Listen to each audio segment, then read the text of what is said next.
लोकसभा जागा वाटपाबाबत महायुतीमध्ये कोणतेही वाद नसून त्याबाबत दिल्लीमध्ये निर्णय होईल अशी माहिती नांदेडमध्ये पत्रकारांशी बोलत असताना मंत्री गिरीश महाजन यांनी दिली। यावेळेला गिरीश महाजन यांनी शिवसेना हा आता राष्ट्रीय पक्ष राहिला नसल्यामुळे अयोध्येच्या सोहळ्याला उद्धव ठाकरे यांना निमंत्रण नसल्याचं स्पष्ट करत खासदार संजय राऊत यांच्यावर देखील टीका केली। तो प्रश्न आता वरिष्ठ लेवलचा आहे, उच्च पातळीवरचा आहे। म्हणजे दिल्लीलाच ते आमच्याकडे ठरेल काय करायचं काय नाही। त्यावेळेला दोन्ही पक्षाचे नेते आहेत, दादा आहेत, शिंदेसाहेब आहेत, त्या ठिकाणी असतील। हा आतापासून तरी हा काही वादाचा विषय नाही आमच्याकडे। आमच्यामध्ये अतिशय चांगलं वातावरण आहे।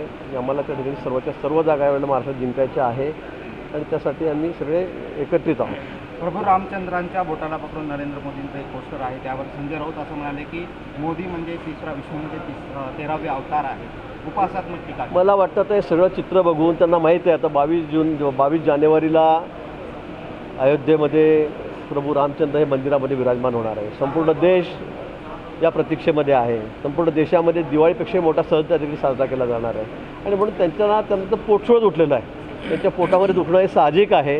आता ते मग वेगवेगळी कारणं सांगतायत, हे मोठे आहेत का ते मोठे आहेत, त्यांचा फोटो मोठा त्यांचा फोटो छोटा आहे आणि त्यांच्या बुद्धीप्रमाणे ते त्या ठिकाणी बोलत आहेत आणि त्यांनी हे म्हटलेलं आहे की बा आम्हाला आमंत्रण का नाही।